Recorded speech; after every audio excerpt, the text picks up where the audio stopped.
Welcome back, everybody, to Comic Shop Talk. I'm your host, Nico, and we're here on the Late Night Collectors community, as always, our new home. And join with me today is my co-host, as always, Chris. How you doing? Hey, not too bad. How you doing tonight? I'm all right. I'm all right. Here we are. We're in the place to be. We're at my place right now, recording this episode for you guys. Once again, doing a little bit of in-person interaction, talking about some comics here today. And before we do anything, make sure you hit that like button there, guys. Hit that thumbs up if you like what you saw here today. If you're new to our channel, if you like comics for that matter, hit that like button. It helps people discover the channel and gets our ratings up for all you guys to kind of seek us out there.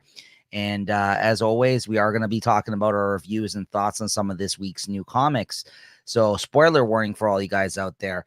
If you're scared of hearing about some of the spoilers that we may talk about, we try to do our best when we talk about certain spoilers when it comes to some of these big issues and some of these big surprises that happen at the end of these issues. We try our best here on Comic Shop Talk, but sometimes, we kind of got to get into the weeds a little bit to talk about certain things that we've kind of, we've kind of enjoyed in the issues, as well as maybe have questions about. So, keep in mind, sometimes we might spoil some things for you guys. So you can always look at the show notes. I always put that out for you guys, kind of let you know, if you have to avoid certain minutes of the podcast of the video to jump ahead, for that matter. And or you could read your stuff and then come back, check us out after the fact, whatever you want to do there. But we do try our best when it comes to spoilers, but sometimes it has to be talked about.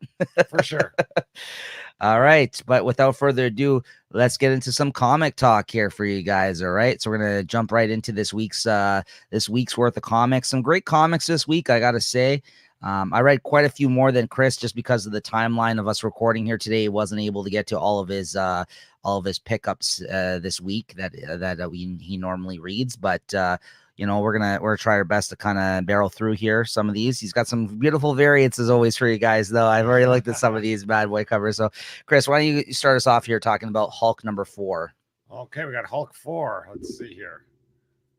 We got one of the variant covers here. It's the X-Gwen variant. That's a pretty sweet cover, and I don't know, somehow I ended up with a freaking regular cover too. But there we go. Let's get the X-Gwen on there. That's a nice one. Nick Bradshaw variant cover there. Very nice. The X-Gwen. I guess it's X-Gwen. It's not just Gwen X-Men cover. It's X-Gwen is what they're calling it. Yeah. So I got the regular cover here of Hulk number 4. So yeah. What'd you think of this one, Well, it's Chris? a little side note, but on this X-Gwen, this name Gwen must be like freaking the name that fits into everything. It's like Gwenpool everything. But anyway, that's an old. Well, there was already a slew of Gwenpool covers Gwen at one point. Yeah, absolutely. She is one of the. Her name seems to fit into everything. Yeah. But anyways, as for Hulk, so I read this comic last night. I was a little bit in the half in the bag when I read it, and so when I made my notes, as we are now, they weren't very detailed notes, but my notes were 3 words: "Are you serious?" I thought this freaking issue was awesome. Are we going to talk about the ending? Because this is definitely one of those spoiler warning moments. I think we have to discuss what happened at the end of this issue. Well, I think we might be able to get away without saying who it was or what it was. There is a gamma irradiated creature that's in this other universe that the Hulk is in by the end of this issue. That really ups the ante here at the end of the issue. So I'll say that it's something that's gamma irradiated that may have got bitten by something in the Marvel universe. All right, let's leave it at that.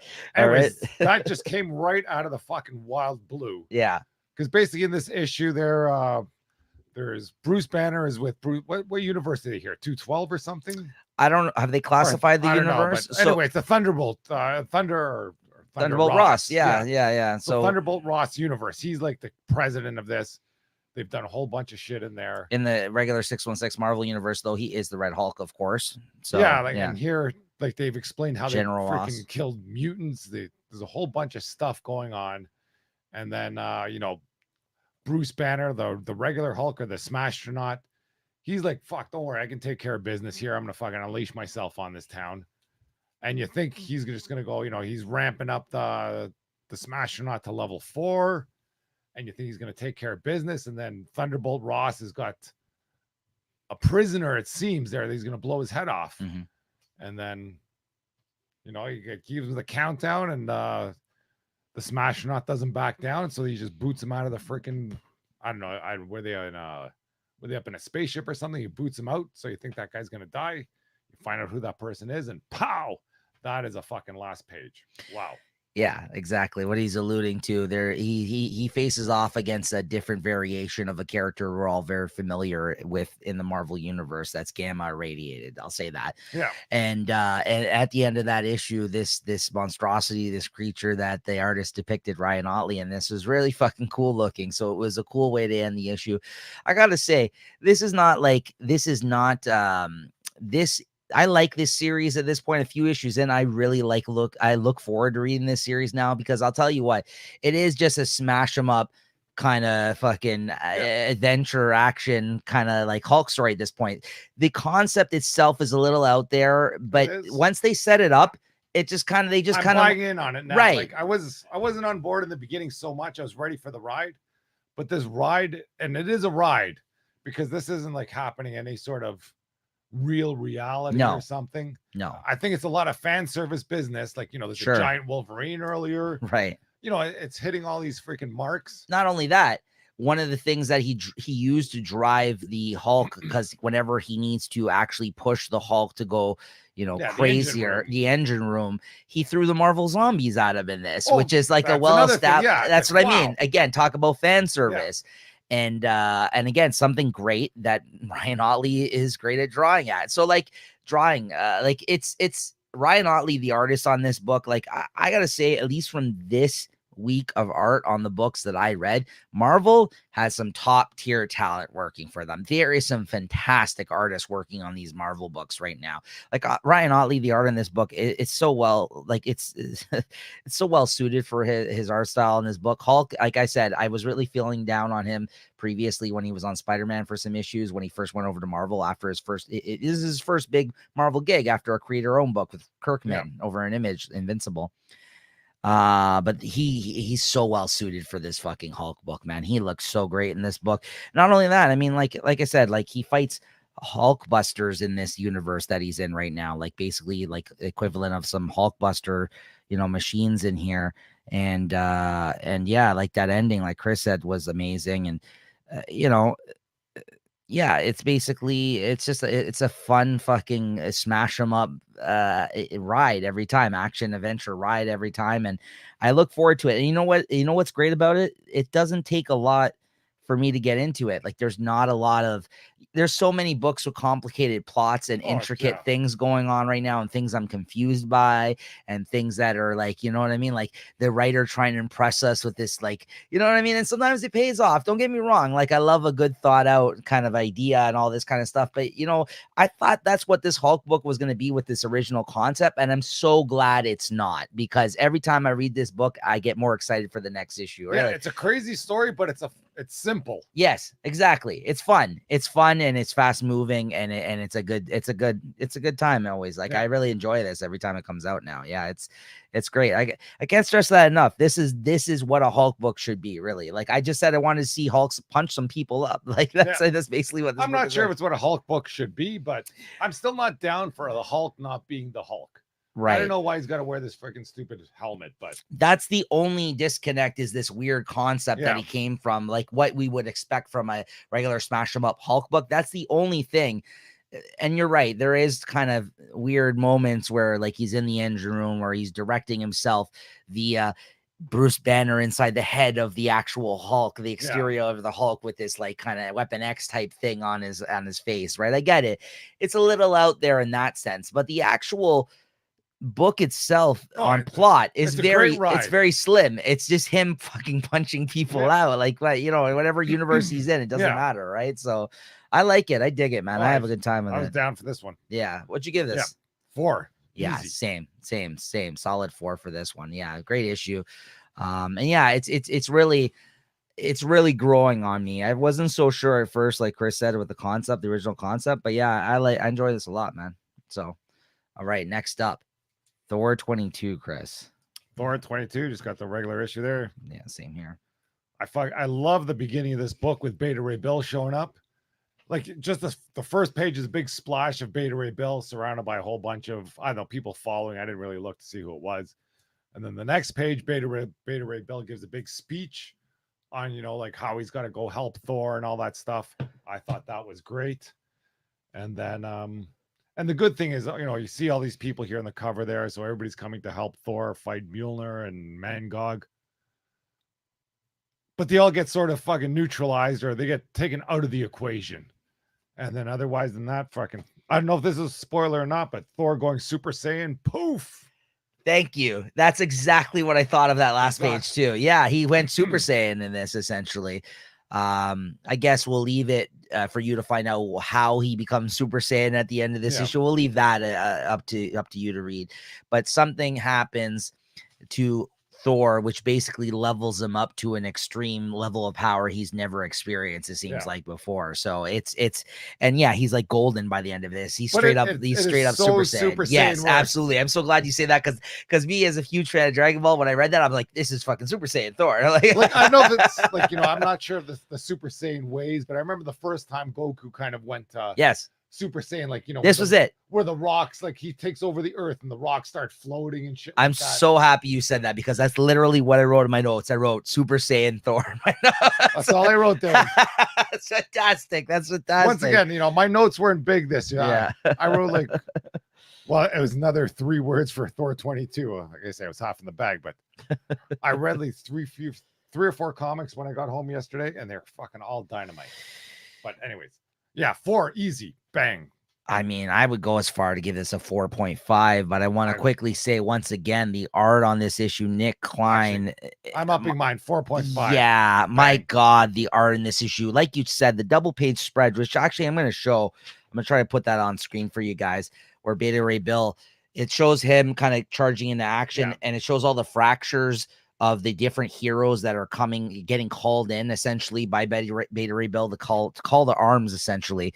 The art, my God, and Beta Ray Bill, I love Beta Ray Bill and the bunch of heroes from other realms and the Avengers. Some of the Avengers characters that are close with Thor came to his, fight in his honor and against the spirit of Mjolnir and Mangog essentially at this point. And you know, Thor creates a shitstorm of a weather front essentially to come down on this, this creature and the Mangog Mjolnir spirit, and as a result, kind of blocks out his friends that he cares about and kind of throws himself to the wolves essentially. Like he's like, I'm gonna take this guy on myself. You guys, thank you for coming to my aid, but I'm gonna take him on, and that's when the shit goes down. Something changes what something happens and he becomes Super Saiyan, and like he's even like Odin just confirming like all these the ramblings of Mangog and the hammer itself, saying, you did this to me, you trapped me, and then fucking Odin's there. I did this. Like it was a nice touching moment between father and son too, because he's like, he finally admitted his faults in this situation. Fuck, I'm a bad guy. Not only that, he's like, I care about you so much. I love you, son. I'm a bad father in a way. Like, you know what I mean? I did some things like just to try and keep my own power alive. That's right. He's like, this is my fault. And in a selfless act, Thor actually saved the people that came to his aid by blocking them out. So it was only him and his father, the ones who really are ultimately responsible for what is occurring. Not even him, more so his father. But listen, this is my, it's my boon essentially that I have to deal with essentially right here. Right. So like, my boon to deal with. I think that's the word for it. Is it not? I don't know. But I'm trying to speak old Thor talk here, some Asgardian for you guys. But yeah, that's it was a great issue, honestly. Like when I started off my week of comics, I read this. I read Hulk, what we just talked about. I was like, that's what I texted Chris the next day. I was like, man, this is a great week of comics so far. Yeah, absolutely. So yeah, great stuff, guys. So yeah, 4.5s across the board for both of us. Absolutely. All right, next up we got King Conan number 3 that I read here. It continues to be, one of the comics I most look forward to every week. I will say this is probably the weakest issue so far, though, out of this 6-issue miniseries that they've announced for King Conan, the 3rd issue in. The first 2 issues, I think I've given 5 ratings to. Absolutely love them. And it's so good right out the gate. It's still really good. But basically in this one, he's still stuck on that island that him and his like foe were trapped on.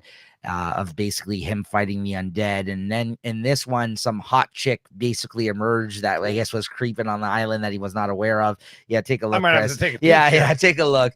She's very scantily dressed and good looking, and she tells him a story when she approached him about this cursed island that they're basically on now, and that they're stuck on. And she was making a boat out of the fingernails of the dead that she collected while on this island.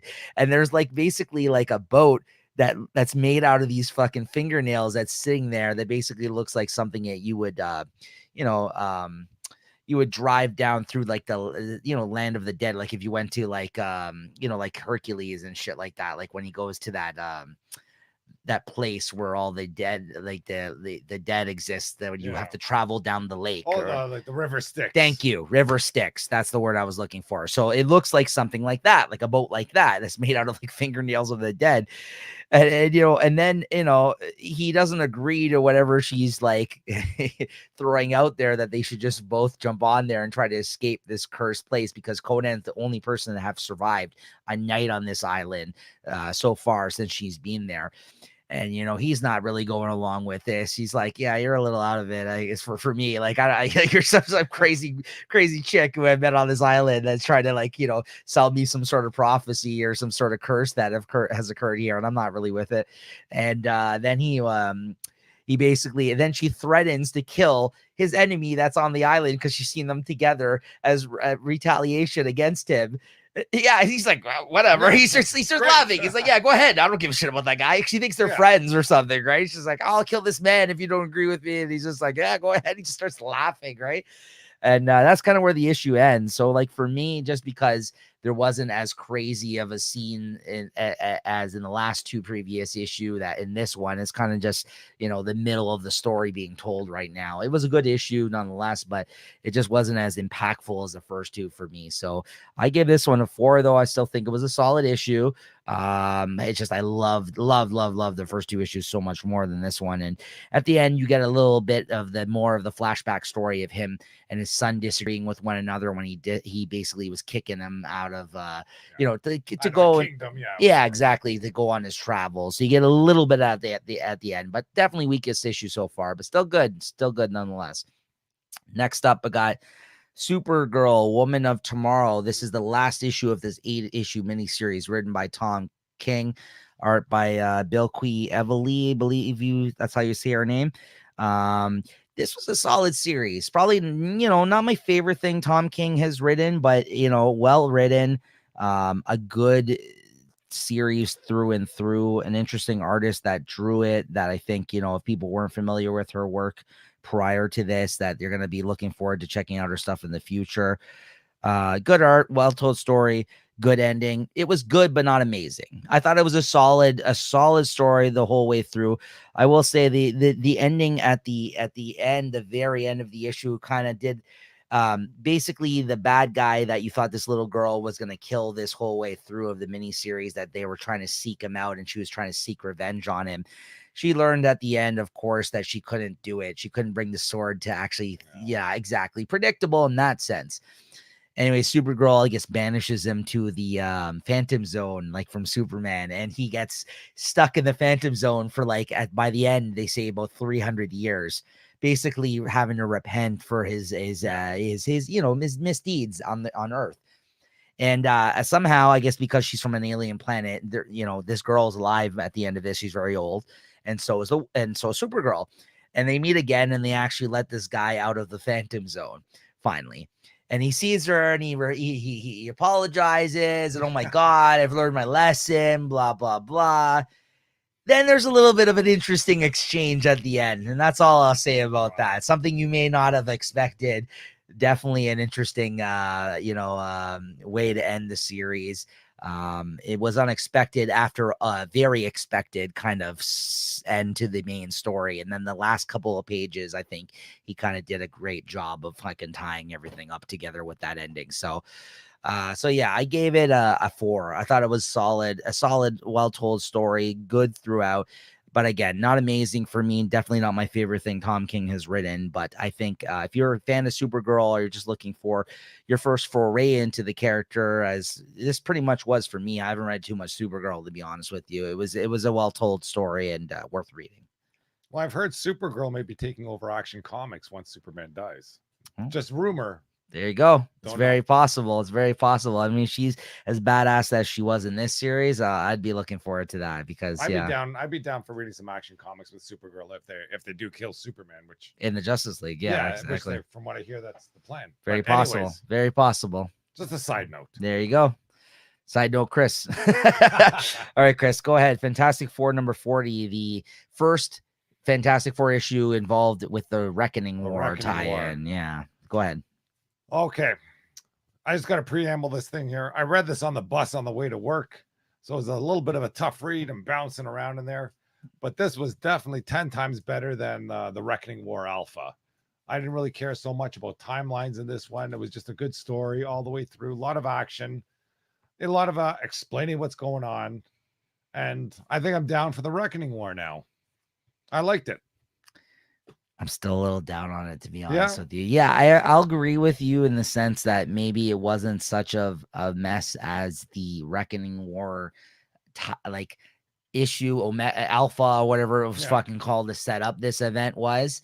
But I still felt that this was very jam-packed and a little bit convoluted with everything going on. But as they're working through the paces, I think they are building up to an interesting story, so to speak. So I can't disagree with you in that sense. I think it was better than the Alpha issue. I do think it is leading to something good, but I didn't love this issue in particular either. But I did like it than the Alpha issue.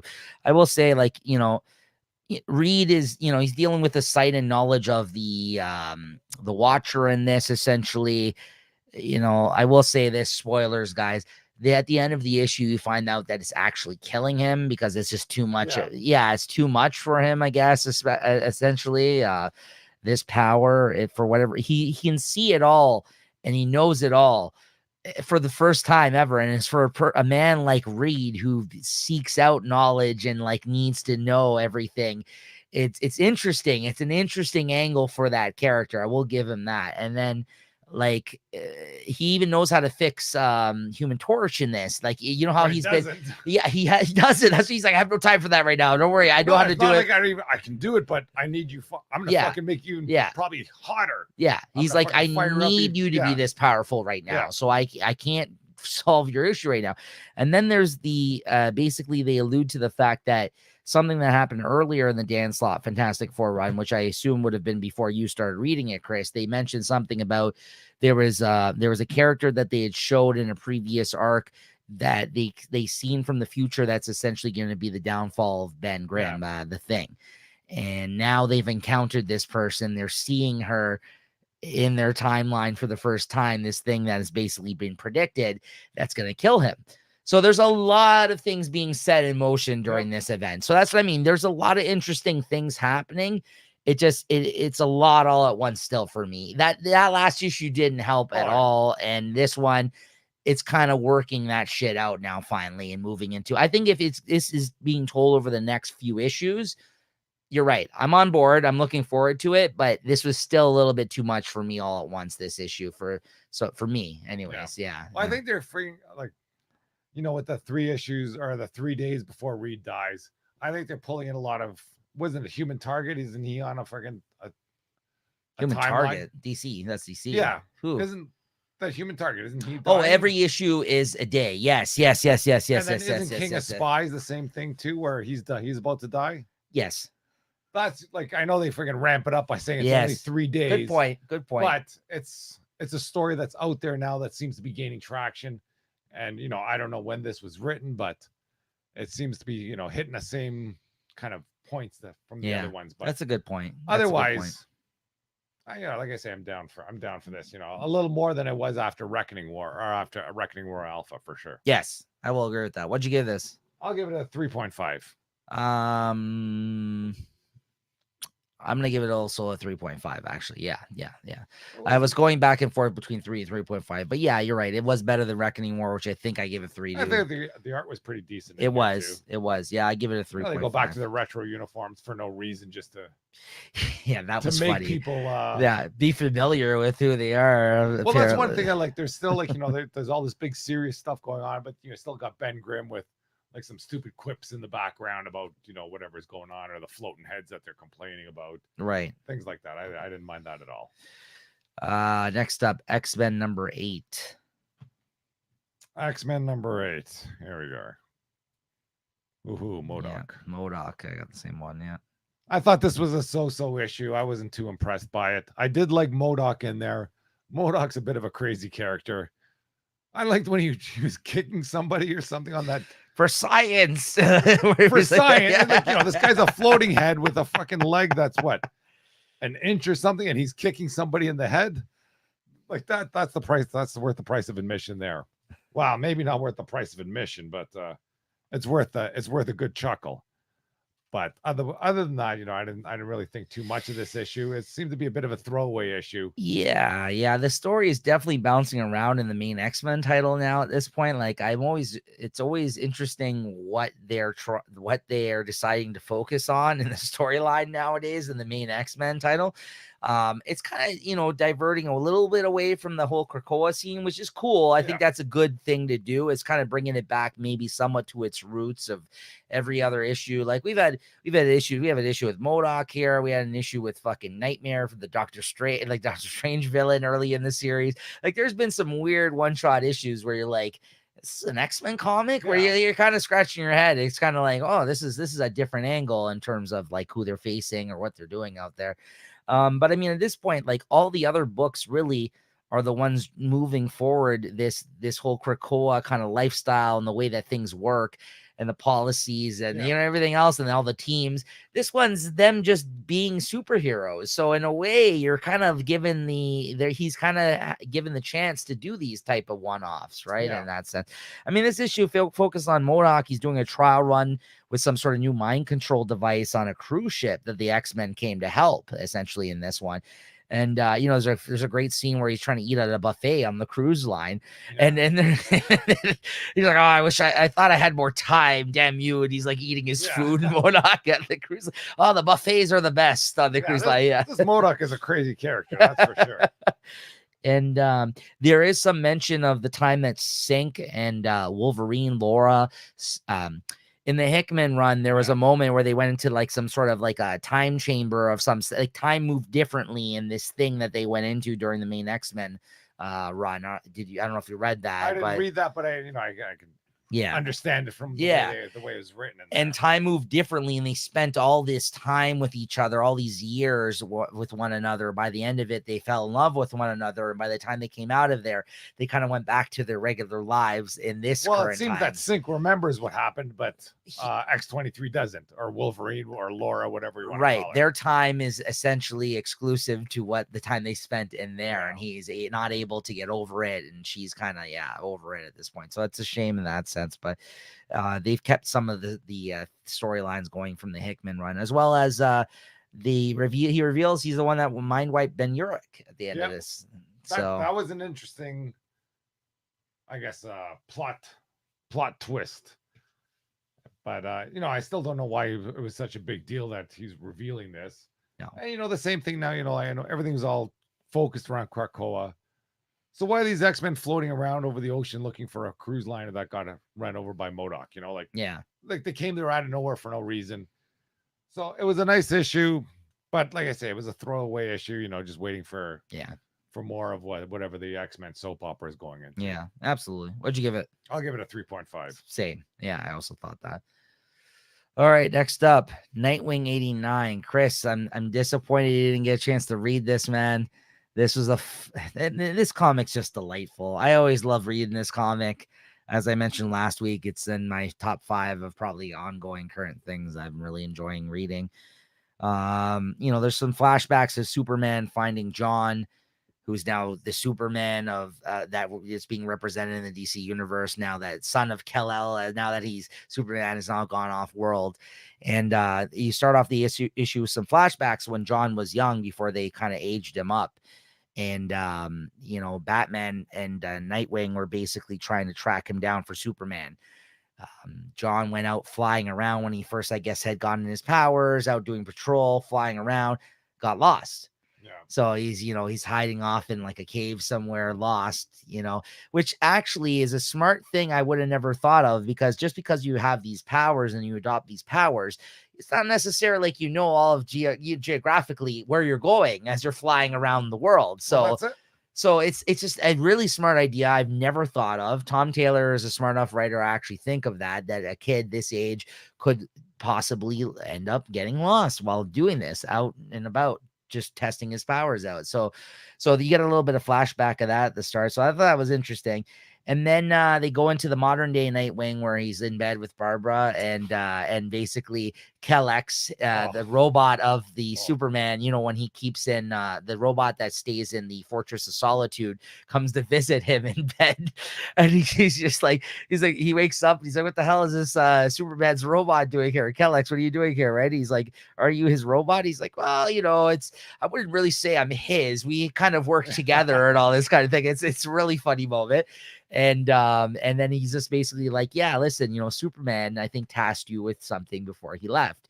And I'm just following up on that. And he's like, that's right. Superman asked me to look over John while I'm away to kind of check in on him now and then. And Barbara's like, oh, well, you've been busy lately. He's like, Superman asked me to do this. He's like, I got to go. I got to check in on him.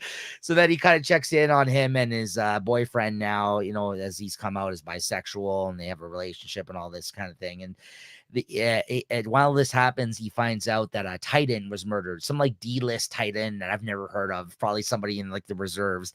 And he's like, did you personally know him? Superman, as John says, and he's like, no, not really, but he's still a Titan, so I need to he's family, so I got to look into this. So now they're investigating some murder of the Titan. By the end of the issue, all roads lead to Luthor.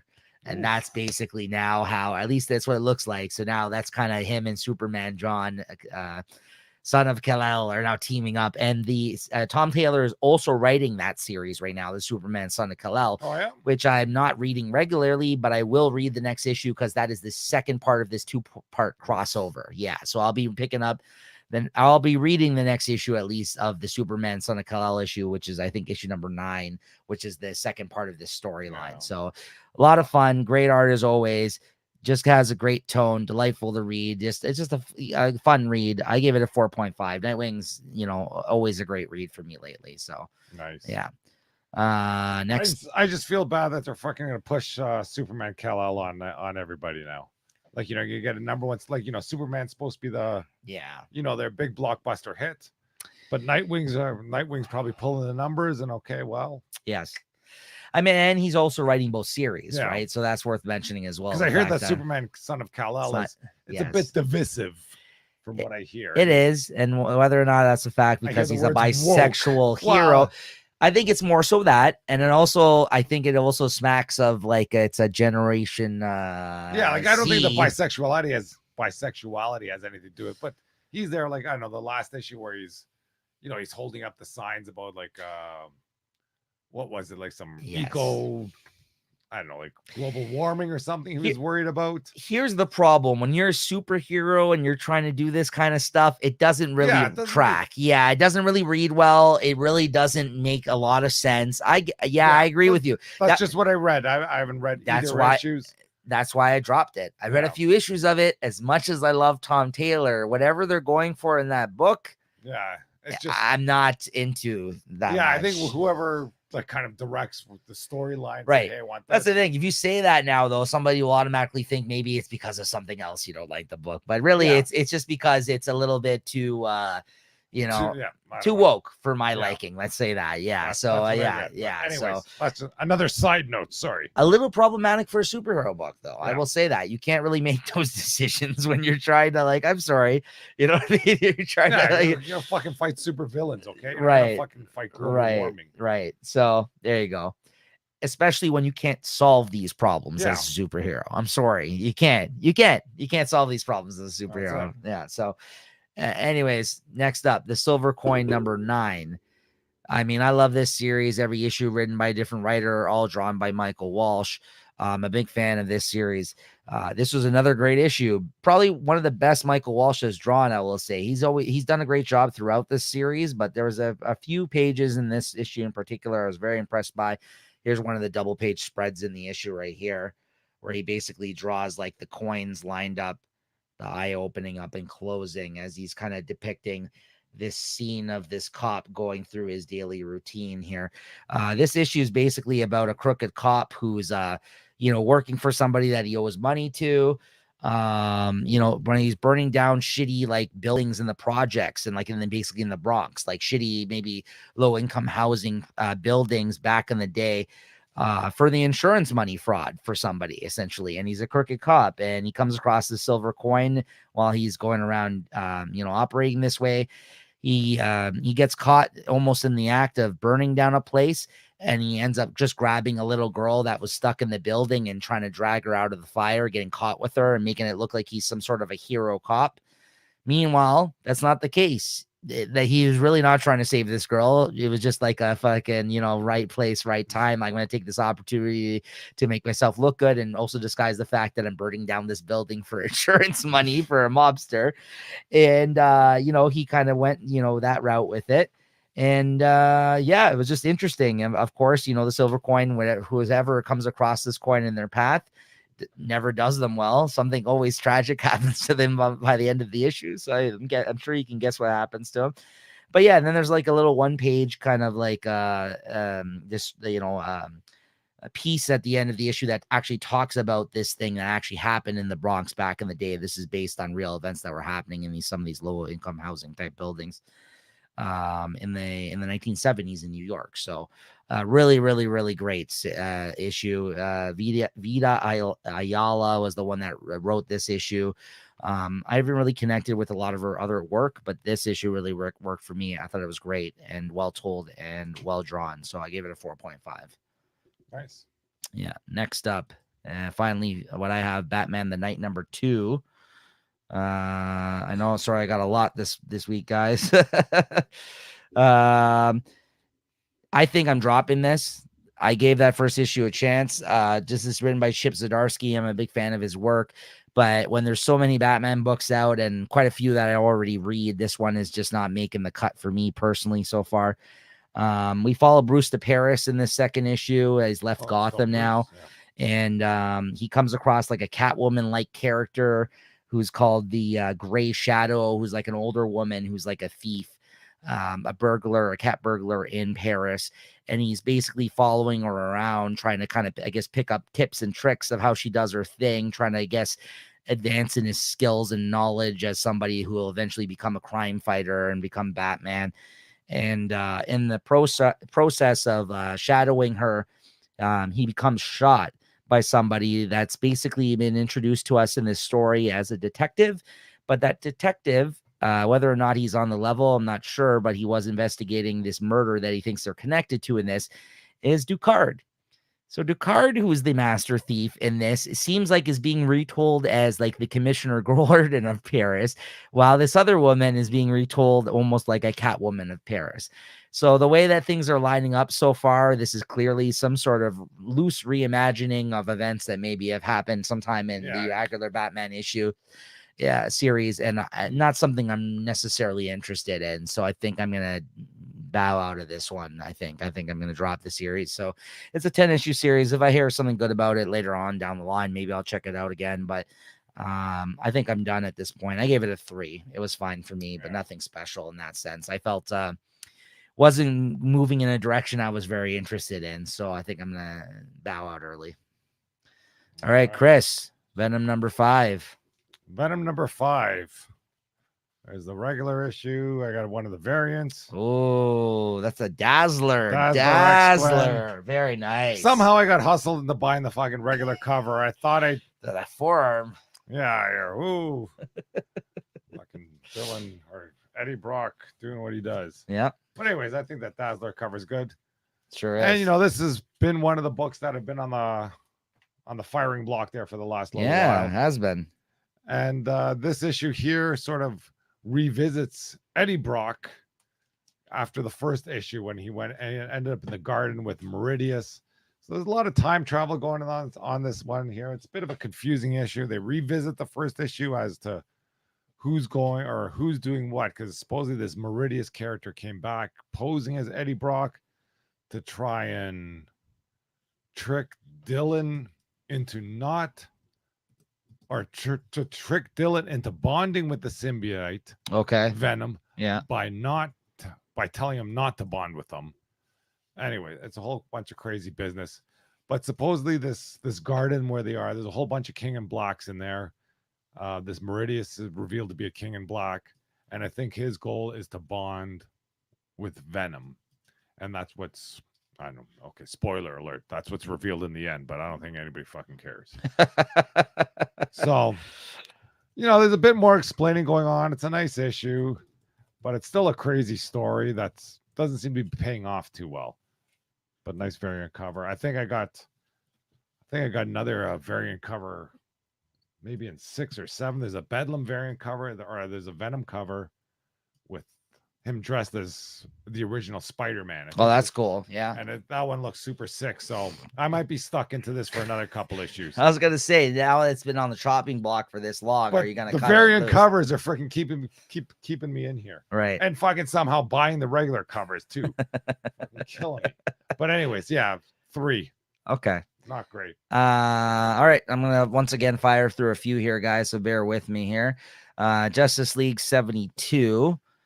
Yeah, Chris picked this up as well because now he's gonna be on board for the upcoming storyline of Death of the Justice League, right? Motherfuckers die. I know that he's yet to read this one, so I will mention though Justice League number 72. This combined both the Justice League and the Justice League Dark teaming up together. So as a result, we do not have a backup story in this issue, which is really great because up till this point, you've had the backup issue of Justice League Dark written by somebody else.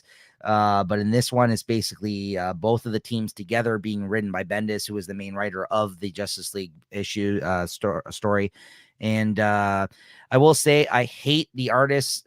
One of the artists on this book, though, Kudransky. Is it Simon Kudransky? Simon Kudransky. I fucking hate your art, but I really do. And he does his own colors, guys. And I've seen his work on other things before. I believe he's worked with Bendis before in Superman. Here's the thing, guys. He does his own colors, and his artwork is so dark that it's like hard to literally see, like on the page. Like, I get it. There's some pages where it's just the Justice League Dark, and they're trying to show you like the darkness of these characters. Like they're in magical places with like dark characters or mystical characters and all this shit like that. But like the fact that he does the colors for his artwork as well. He makes his art even darker with the colors he applies to the artwork. I am really not a fan of this artist. Emanuela Lupacchino, on the other hand, who draws the Justice League moments, even the moments where the Justice League Dark meets up with the Justice League in this. I love her cartooning. She's a great artist. It's bright and cartoony, and it looks good, and it looks like a comic. I fucking hate the other artist that's on this issue so much. And he draws half the issue, and it's really disappointing whenever you get to those scenes, and that artist brings the fucking quality down. Otherwise, though, it's a basic story. The story is all right. It's fighting this guy called Xanadoth, who's the Lord of Chaos. He's basically emerged now, and the Justice League Dark and the Justice League have to come together to take him down. So, your basic kind of storyline of two teams coming together. But I got to give it a 3 because the fucking art really dragged it down for me, guys. I mean, hopefully, if you are a fan of his art, maybe it won't affect you the way it did with me. But maybe you got to try and read that one online, at least when you have it on your iPad or whatever. You can kind of brighten it up. Yeah. It can be bright. I don't know. I don't really like reading comics online, but some of them do pop on the iPad. Absolutely. Do look better on a screen than the paper. Absolutely. Next up, Righteous Thirst for Vengeance, number 5. This is, I mean, first off, I love these covers. I love how they're all like this, like one tone, one color, and kind of divided this way. This has been a slow burn of a series, while enjoyable though, but this is the most action-packed issue of the series so far. our main, and protagonist is forced into a sticky situation where he's trying to buy visas and passports for the people he's been trying to protect so far from getting, what they've been on the run from a hitman essentially. So, and he intervened in the situation. He's not a hitman by any means, but he somehow is caught up in all this business, and he's been basically trying to protect these people, this mother and her daughter. And he goes to a bar where he can buy these things for them to basically, hopefully go off the grid. The dude says, yeah, bring me $10,000 at this time and place. He goes to meet this guy, and he gets robbed and ambushed essentially by these people. And then he tries to run away from them. They pursue. And at the end of the issue, he gets saved by basically a local off the grid militia leader, who he also encountered in the bar, that he thought was a guy he had to watch out for and steer clear of. Meanwhile, he was just observing what was going on between this guy that was going to get conned, and basically came to his rescue by the end of this issue. So we'll see where that actually goes next issue. But he's like one of these guys that, one of these militia leaders where they like live off the grid, and they're like, we're not part of the states, but we live, you know what I mean? Like one of these type of fucking nutballs. So we'll see. They all got all these guns, and who the hell knows where they are, but it left in a very interesting position. The art's always great, and the story was interesting and action packed. I give it a 4. Really, really solid issue. Okay, next up. Primordial number 6. Jeff Lemire is a great writer, and he writes a hell of a lot of great comics, guys. This is not one of them. 2.5. Done. Quick. Last issue of this mini series. Andrea Sorrentino, the artist on this series, I think did a good job. I have no problems with the artwork, but the story was just not one I was interested in, nor did I care for or enjoy. It's a 6-issue miniseries. I would not suggest to pick this up if you're a fan of Jeff Lemire. It's probably one of the worst things I think he's ever written. Not for me, my friend. No, I got the issues, not double dipping on this one. No, that's for sure. Primordial number 6. Thank God it's done. I'm sorry. Not interested in it, guys. All right, Chris. All right. What do we got here? Spider-Man? Yeah. Spider-Man, what's this? 89. 89. There we go. Got the Goblin Queen, Black Cat. I thought it was a decent story. I didn't mind the story one bit. I thought there's a lot of good stuff going on. It gives me hope, this issue here. The only drawback I have to say, what could have really brought this issue up to the top is if they had a freaking top-notch artist on this. Not saying, I think it was, who's doing this, Bagley or something? Who's like a long-time Spider-Man artist. I mean, yeah, like I don't mean to bag on Bagley, but this Mark Bagley, yeah, like if this had a top-notch artist on there with having the Goblin Queen, having Black Cat, having MJ in there, if this was done through the roof, like even the guy that did who did the one with Captain America and Black Cat on the cover? Who drew the interiors to that one? I don't remember who drew the interiors, but that was good. Yes. If you had that guy doing this issue, poof, that would have freaking taken this to my first number 5. Wow. But like I thought the story was great. A lot of good stuff happened in the story there.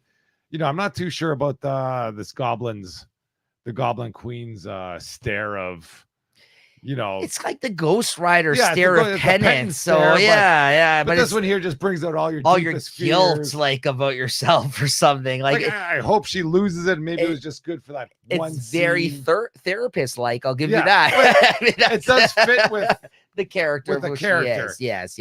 And it did bring out a great scene in the comic. Yeah.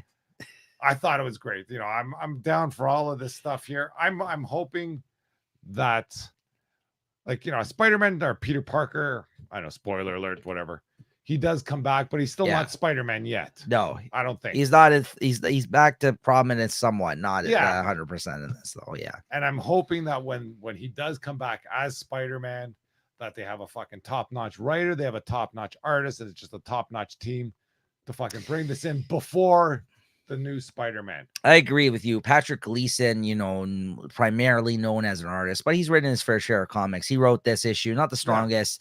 Mark Bagley, of course, a classic Spider-Man artist, maybe not the best artist for this particular issue. I agree with you in that sense. Yeah. So, it was okay. I thought it was fine, but I didn't love it. I didn't think it was great either. So I don't know.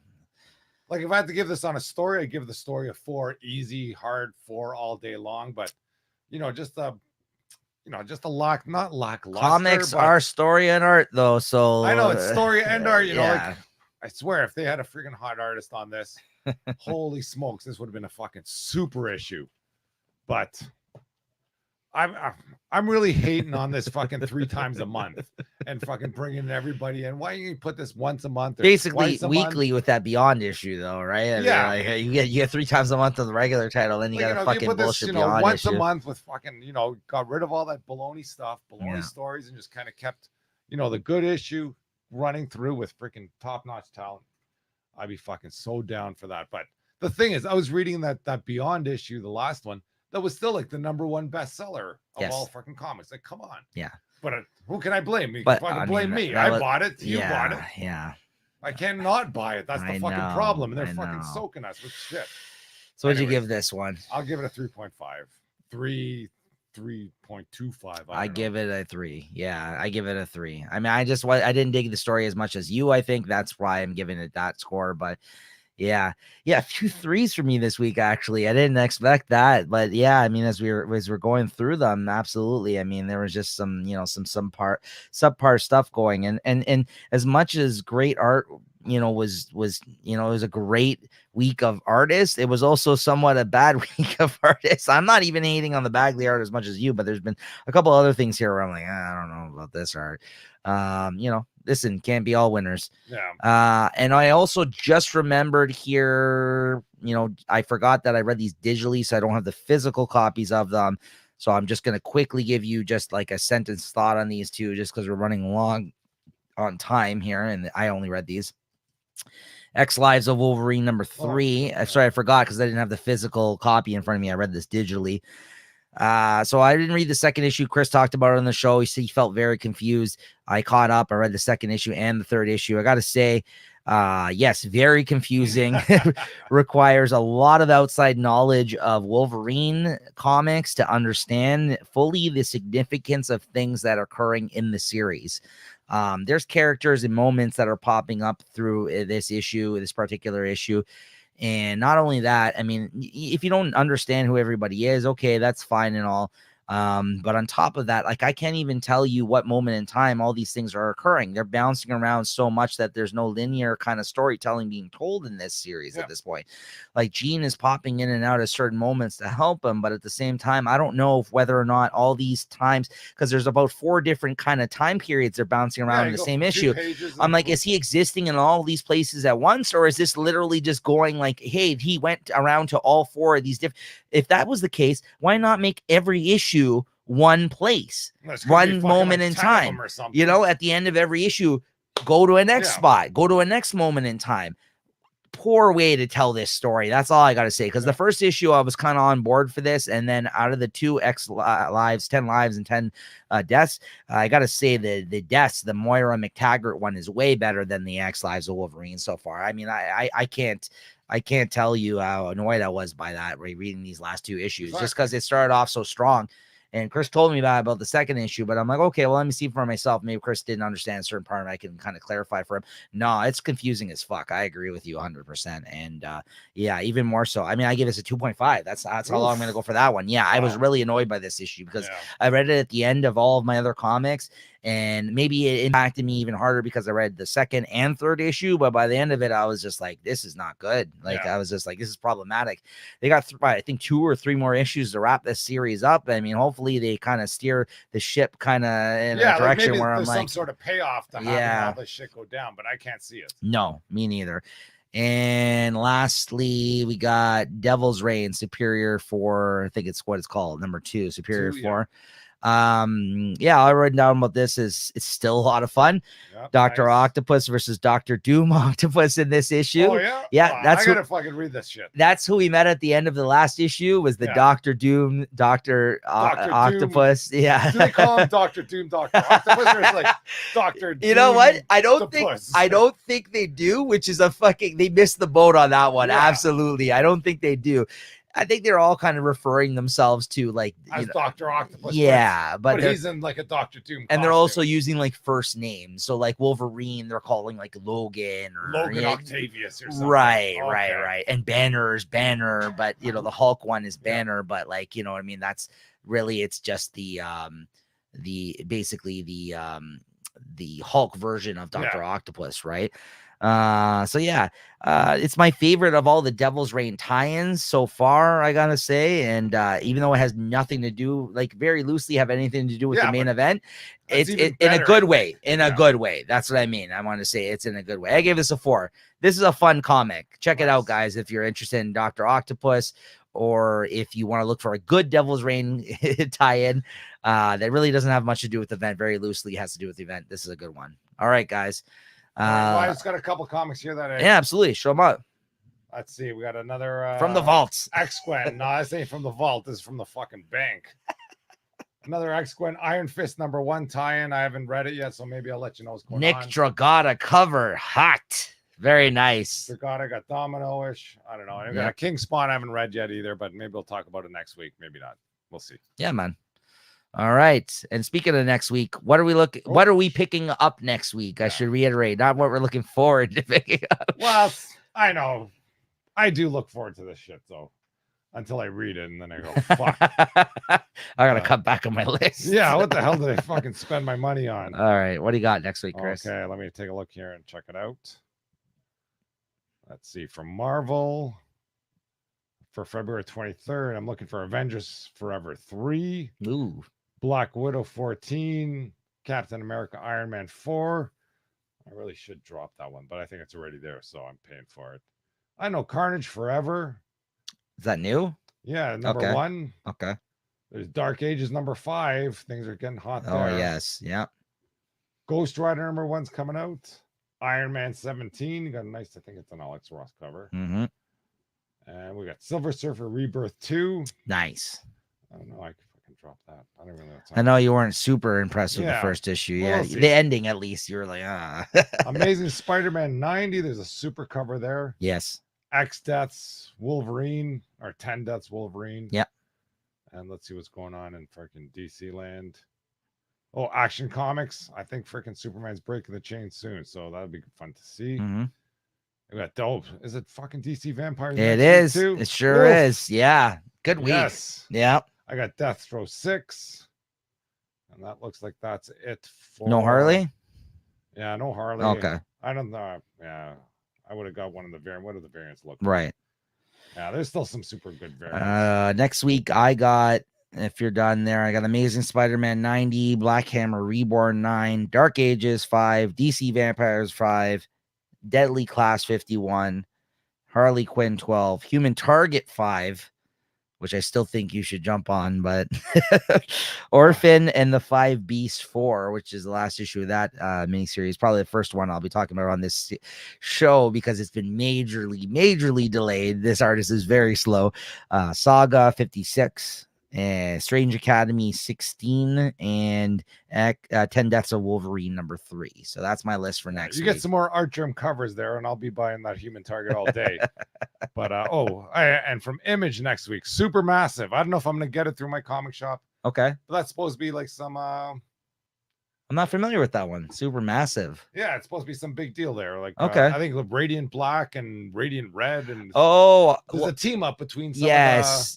Well, I've read the Image heroes. I read the first like trade of Radiant Black, so I'm familiar with that character, which is a superhero in the Image universe, and they are creating another part of that universe now. Like there's some crossover there, and that's Supermassive. Okay, cool. I think it's a cool title, Supermassive. Yeah, it's like the Super Fun Happy Hour. You have to let me know about it. Super Fun Happy Hour. Yeah, I don't know if I'm gonna get it though, like because it seems like these independent ones are tough to get on the pre-order. We do know how hard it is to get oranges in your country. Why he bring us oranges? Little Seinfeld joke for you there, guys. Somehow he thought that Japan does not have access to oranges. Apparently, put them in the drawers. All right. All right. Here's the moment of truth, everybody. Oh, the shit. moment we've all been waiting for. It looks like Chris has given it no thought. Nope, I'm no thought at all. gonna jump up. All right. Here we go, guys. There's only one clear winner for me this week. Honestly, personally, when I read this, I'm like, yeah, this has got to be the pick. It was one of my 5 best ongoing comics that I'm reading currently that we talked about last week. Thor 22, folks. When I read this comic, I'm like, this was probably the first or second thing I read this. I'm like, this is going to be a hard comic to beat this week, guys. Yeah. This is going to be a hard comic to beat. Or when he fixed his arm in that comic. Awesome. So good. So good. I almost gave it a 5 this week. Chris has made me reconsider my just flagrantly throwing out 5s here on the show. He's still not giving one away, guys. I will say 13 episodes and he's not giving one, but it's close to it. I will say that. It's very, very good. Thor. Great series. This is my favorite cover, the X-Gwen Rogue poof. But fucking number 1. Yes. Comic. There you go. There you have it. Yeah. Undeniable. Yeah. This week. Like, what I liked about this comic, they bring in all these heroes, you think, oh, they're going to do something and they're virtually ineffective. They get fucking their asses handed to them right off the bat. Yeah. And fucking Thor goes Super Saiyan. Boom. Fucking right. That's Super Saiyan. Yeah, that's not even the spoiler. That's the greatest part. That's how much of an action-packed issue of great moments this one was. And this story, it keeps getting better and better. I find it's a great series. And they got Beta Ray Bill fucking narrating. So love Beta Ray Bill. It's not like Thor saying in the beginning, yeah, oh, I'm gonna do this. Blah, that's blah, right. Blah. They got Beta Ray Bill coming to his aid. Fucking right. And then love Beta Ray Bill. Love me some Beta Ray Bill. Exactly. Yeah, absolutely. All right, guys. So make sure you pick up Thor out there, everybody. It was our favorite book of the week. It's a great series right now. And any of the other great comics we talked about today. And more importantly, make sure you're subscribed to the channel, the Late Night Collectors Community. I actually finally am going to be recording some additional comic content that's going to be coming out this next following week for you guys. By the time you watch this episode next week, hopefully I'll be able to promote those things. So stay tuned. More videos to come. We also have the new Pokemon card set that'll be coming out next week. So there's going to be a brand new live episode of Cracking Packs with the Chat with Christine and Peter, and I'll be hosting that one of the new Pokemon card set that will be coming. Brilliant Stars, I believe it's called, and that's going to be coming out next week. So stay tuned.